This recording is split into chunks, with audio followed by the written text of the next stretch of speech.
Greetings and welcome to In Depth. I'm Dike Roster. This is a conversation that we're going to be having, and it started, I think the genesis of it was around Calypso Fiesta, and because there were pieces of the conversation that hopefully we're going to get into that started then. But even looking at some of the postings and things that would have happened, if nothing else, this carnival season, it was short, but there was lots to talk about. So very happy to have a conversation with the Chief Creative Officer, Sagaboy Culture, Adjunct Lecturer, UWI-St Augustine Campus, Omari Ashby.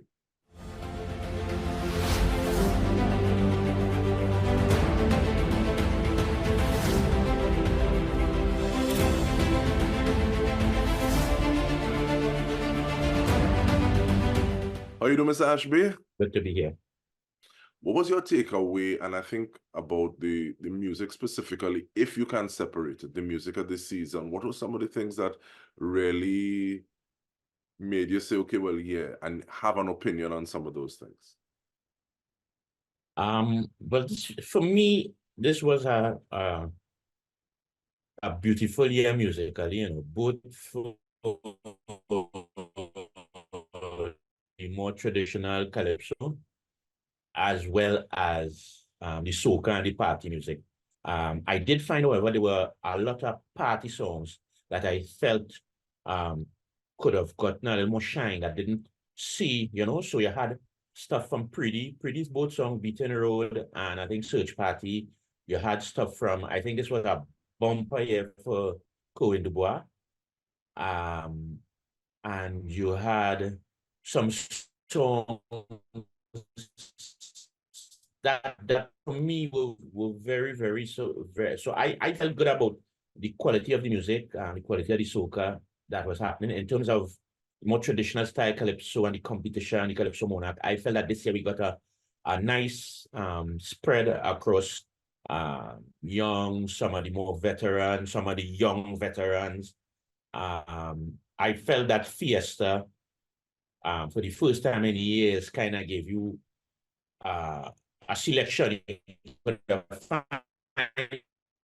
No matter what kind of Calypso you like, you can find a couple of them in there. And one of those people, I don't know if you describe him as a veteran who young or a young veteran, however you want to slice it, is Michael Teja.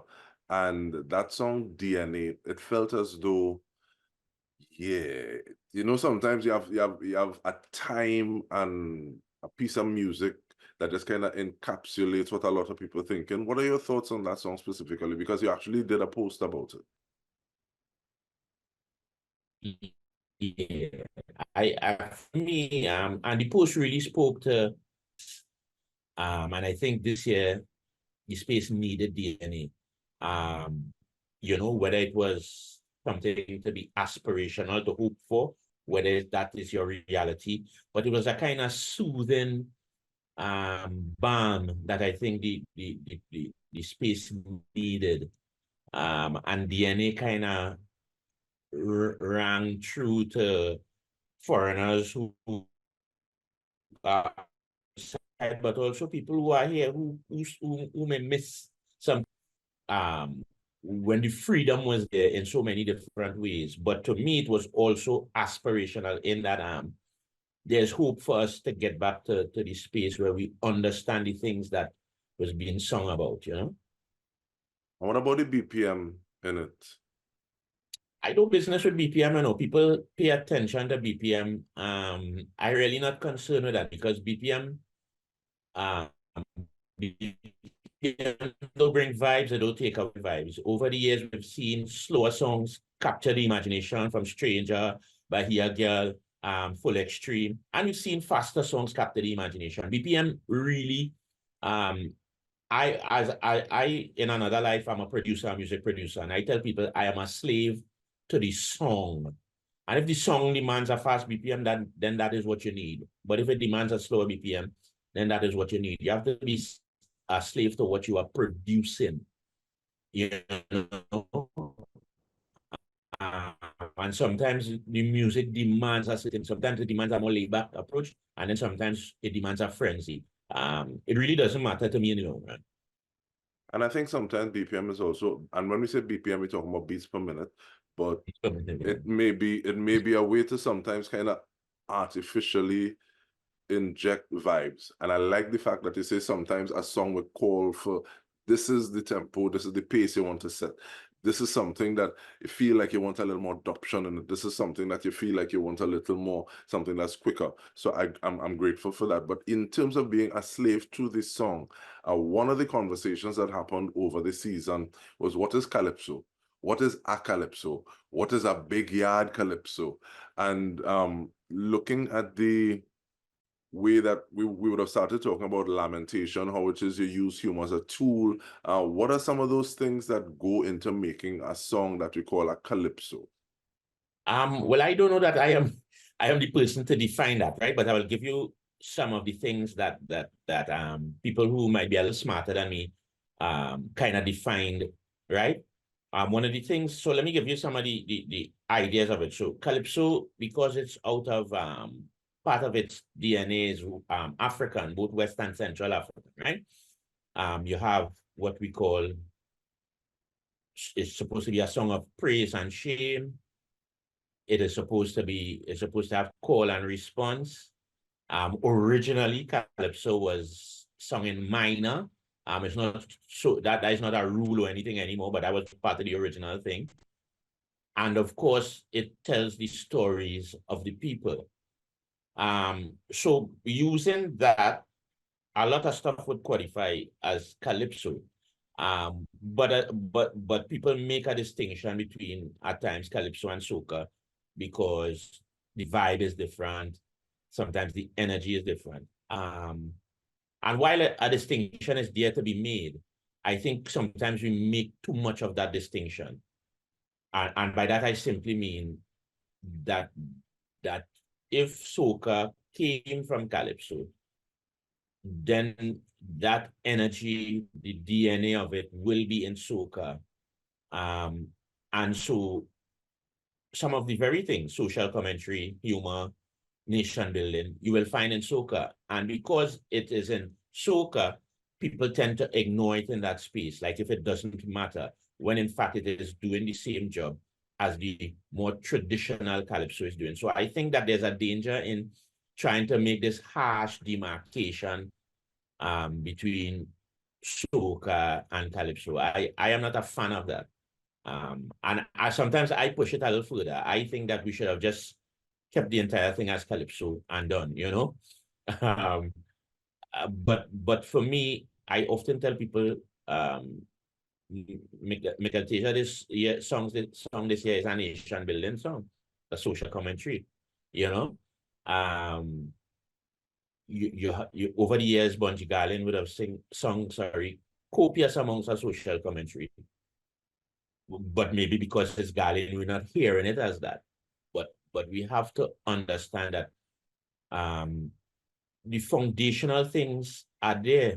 Foundational things are there.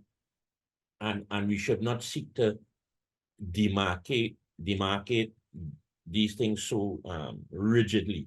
And I mean from a perhaps from a ethnomusicology point of view, you will point out, well, okay, there's the adoption here, there's this, there's that, and this is what separates Calypso. And I'm sure that can be done.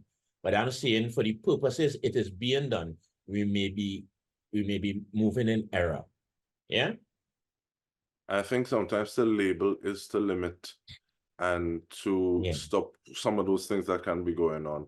And even looking at it in hindsight, I remember the furor, or let me not say I remember, but I've been told about the furor, read about the furor with David Rudder when he just kind of burst on the scene like this whole bomb and take everything undone.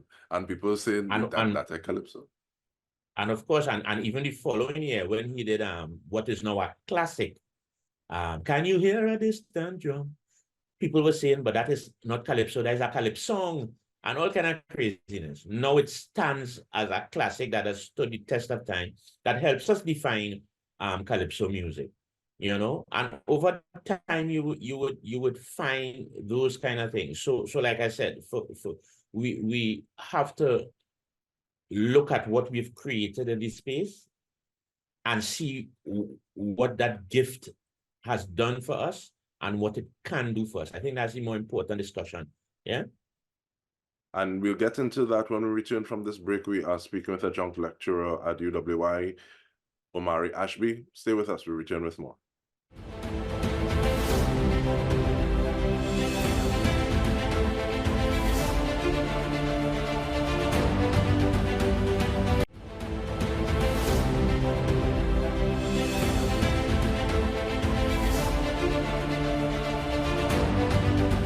Welcome back. We are speaking with Omari Ashby, getting some ideas of some of the issues that we can delve into when we look at Calypso music, how it is they affect us on a national landscape, and looking at the fact that we may be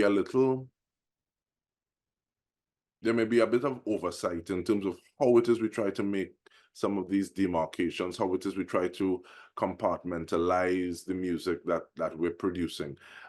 Do you think that is it people's minds or mindsets need to change? Do you think judging criteria needs to change for how it is we treat with some of these songs? How do we start to address it? Well, okay. So first of all, that's a huge thing, right? Because it would address whether or not you want to deal with the competition of the thing. In competition, there's certain criteria, there's certain rubric that you have to fall in line with that will define the competition. My position is that, okay, so the Carnival is a space of competition, and that's fine. But should the competition define everything? So let's say a song isn't in Skinner Park or it isn't in the Monarch, should we just write it off? You know, we also ought to look at things a little closely. So there definitely has to be some adjustment in the judging. Like I said, for me, I find that humor tends not to fare well. And for me, it starts with humor being a category. Humor is not a category. Humor is a device, right? So you can have a nation building song that is humorous. You can have a social commentary that is humorous. You could have a political commentary that is humorous. You could have a party song that is humorous. So humor is a device. But we have taken it and made it a category of Calypso. And I think that's where the mistake is being made. Because we've missed out on a lot of things because of humor, just as how we have missed out on a lot of things because of who is singing it, right? So this person ain't really a Calypsonian, or they don't sing Calypso. So we miss out on a social commentary, we miss out on a political commentary, we miss out on a nation building song. So we have to kind of adjust how we see those things, yeah? And there's some of those songs that haven't necessarily made it to the big yard, haven't necessarily made it to Skinner Park, but at the same time, they may have more legs and stand the test of time better than some that have. And even looking at the way that things are structured, and I really appreciate that point you talk about using humor as a device and a tool to get a message across, and that would have been something that you would have spoken about. But what is the being able to bring people in and speak to this kind of conversation from an academic standpoint, being able to elevate it past, well, I feel, and this shoulda, and being able to cite references and have to back it for your point of view. How important is that in terms of taking the art form forward, taking appreciation for the art form forward? Because sometimes you hear conversations and you realize this person really clueless about a lot of things. Well, I think that work has been done. People who have been a lot smarter than me, and who are a lot more versed than me have done the work. People the likes of, and still doing the work. So some of us, like some people who would have passed, like Dr. Louis Regis, Gordon Roller, Sprangalang.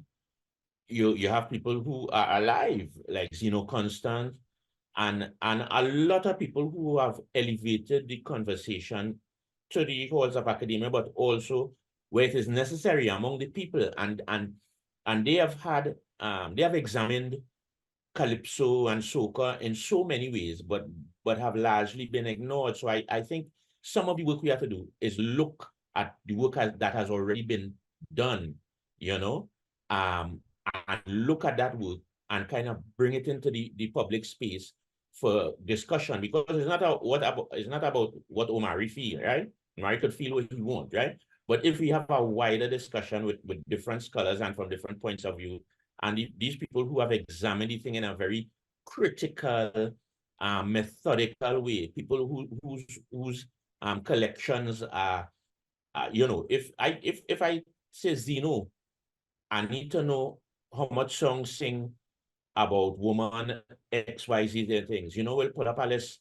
All right, it have about 50 something or 100 and something song that sing by this and that. But if you want to further break it down into, it's are people who do that work already. But are we prepared to now get together? Because a lot of times there's people working in silos and one man, and you know that they have started the work. I think now the people who say they love Calypso, love soca, ought to now get together and help disseminate that work, help that work grow, help the discussions around that work to happen. And how does that happen? How does that take place? How do we help to carry that work that's already been started forward? Well, it's a matter of reaching out. Yeah. Over this last year here, Zeno has asked for people who are interested to reach out, people who are thinking, because I mean, it can't be done by one person. So maybe there needs to be a volunteer system. Maybe we need to look to bring Calypso and the art form into the curriculum in a more serious way, beyond just looking at it as part of our culture, which is important and critical. But how do we engage with Calypso and soca as part of the literature curriculum? How do we engage with it as part of the English curriculum? How do we engage with it as part of the history curriculum? How do we, you know what I mean? And that way we start to engage with the art form on different levels. And then we will see perhaps the growth and the expansion that we may want to see, the understanding, of course. And that once again ties into the point that was made about having kind of artificial separators and silos, because one thing can be used to teach more than one thing. That also kind of raises the point of who is next, because I was thinking to myself, and I think I started a conversation with someone, it seems as though at a point in time when you had certain names on the board, so you would expect a praise song or a pan song from the original De Fosto himself, of blessed mention. Who are we getting that from now? So like in Skinner Park, we would have gotten that from Terry Lyons, whose son is now playing with Couva Joylanders. So we have that praise song and that ode to the pan man. When I think of songs like Stay Up Zimbabwe, or songs that are dealing with issues beyond our shows and looking at how it is they can deal with things on our shows, because Shaka Shaka, if they touch one or let it touch all away. Stay Up Zimbabwe by Brother Valentino, there was that issue of reparation that was addressed by Chuck Gordon, but sometimes it feels as though things are changing and change is the only constant.